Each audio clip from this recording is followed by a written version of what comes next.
Portugal, daqui a 25 anos, é o título da crónica assinada no site Observador pelo André Abrantes Amaral, que é o nosso colunista do dia.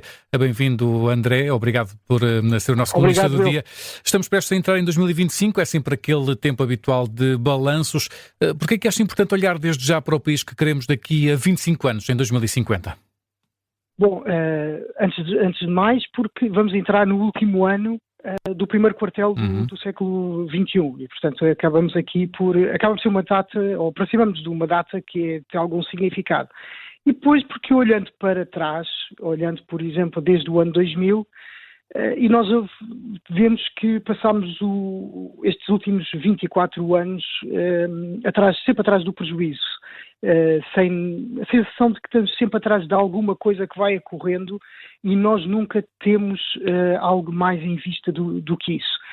E também, por coincidência, foram 2 décadas e quase meia em que assistimos, eu não vou dizer um empobrecimento do país no sentido de nós não estamos a viver pior do que vivíamos há 25 anos, mas sem dúvida que há um empobrecimento na medida em que o país tem muito menos condições hoje para se desenvolver para o futuro e se preparar para o futuro do que tinha no início deste século.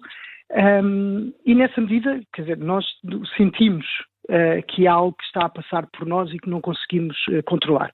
Não é que nós não possamos controlar tudo o que acontece na nossa vida, nem muito menos no país, como é óbvio, mas pelo menos procurar antever, ou melhor, pensar o que é que nós gostávamos que Portugal fosse daqui a 25 anos, em meados do século XXI. Ou seja, que no fundo ter uma visão de futuro, que é aquilo que o André considera que tem faltado aos mais recentes líderes políticos e de governo.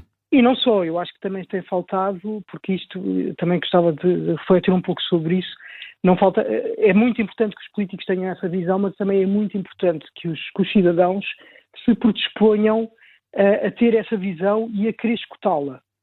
Porque se nós às vezes falamos de que, por exemplo, olhamos para a televisão e só vemos comentadores que falam dos assuntos corriqueiros, só vemos colunistas nos jornais a falar dos assuntos do dia-a-dia. Que no fundo são aqueles problemas mais urgentes do momento, não é? Sim, exatamente. Nós também temos que ver que, se calhar, quando alguém fala de algo mais a longo prazo e pensa de uma forma mais profunda, seria bom que nós escutássemos ou procurássemos escutar.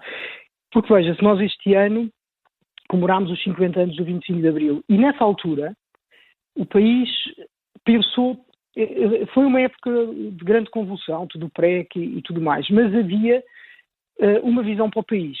Mário Soares, Francisco Sá Carneiro, Diogo Freitas do Amaral, para citar aqueles dos partidos que acabaram por fazer valer o seu ponto de vista, eles tinham uma visão para o país. Queriam uma democracia ocidental, um Portugal inserido na altura na Comunidade Económica Europeia e queria o fim do Império, a descolonização, o fim da guerra, etc.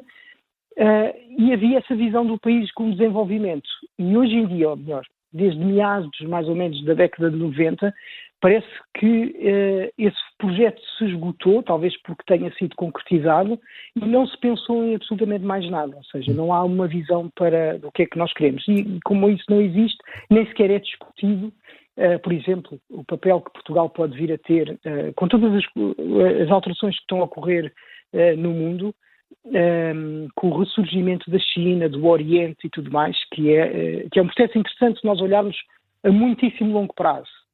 Porque é o regresso de uma realidade que existia antes dos descobrimentos portugueses, ou seja, a China sempre foi uma grande potência mundial. Acontece é que na altura os países não estavam tão ligados como estão hoje. E que papel é que nós podemos ter no Ocidente, sendo que nós somos um dos poucos países europeus que têm ligações com todos os continentes. E isso é algo que nós poderíamos pensar e discutir, e que tipo de desenvolvimento é que queremos, que tipo de democracia, e não andar sempre atrás dos imprevistos. Até porque quando nós andamos atrás dos imprevistos, nós acabamos por ir atrás daqueles que se aproveitam desses imprevistos. Eu recordo-me, por exemplo, nos anos 90, que por acaso, numa altura em que esse projeto europeu parece ter consumado, e começámos a perder o que é que queríamos, a saber o que é que queríamos, eu lembro que se discutia muito, ainda hoje, às vezes, volta à discussão, as touradas.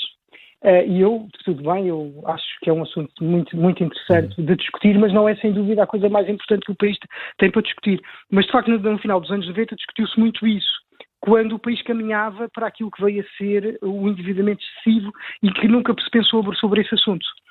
E hoje em dia nós estamos atrás muito, nessa altura era muito uma narrativa do Bloco de Esquerda, e hoje em dia nós estamos atrás muito uma narrativa do Chega, que é outro partido que se aproveita destes imprevistos, no caso da imigração, em que, sem dúvida que há problemas, mas nem sempre os problemas assumem os contornos que o Chega refere, e naturalmente as soluções não são aquelas que o Chega menciona. Porquê? Porque, cá está, nós não pensamos os assuntos a longo prazo, não fazemos o diagnóstico sobre o que se está a passar e como aconteceu no passado, corremos o sério risco de falhar na solução e daqui a 25 anos, em vez de olharmos para trás e vermos que algo que se foi construindo, vemos que foram uma série de oportunidades perdidas. Espero que não, espero que esteja enganado, mas fico muito otimista. Fica esse desejo para os próximos 25 anos. André Abrantes Amaral. Se gostar deste podcast, pode seguir, dar 5 estrelas e comentar o episódio na Apple Podcasts ou no Spotify. Pode também subscrever e gostar no YouTube. Assim recebe uma notificação sempre que houver um novo episódio.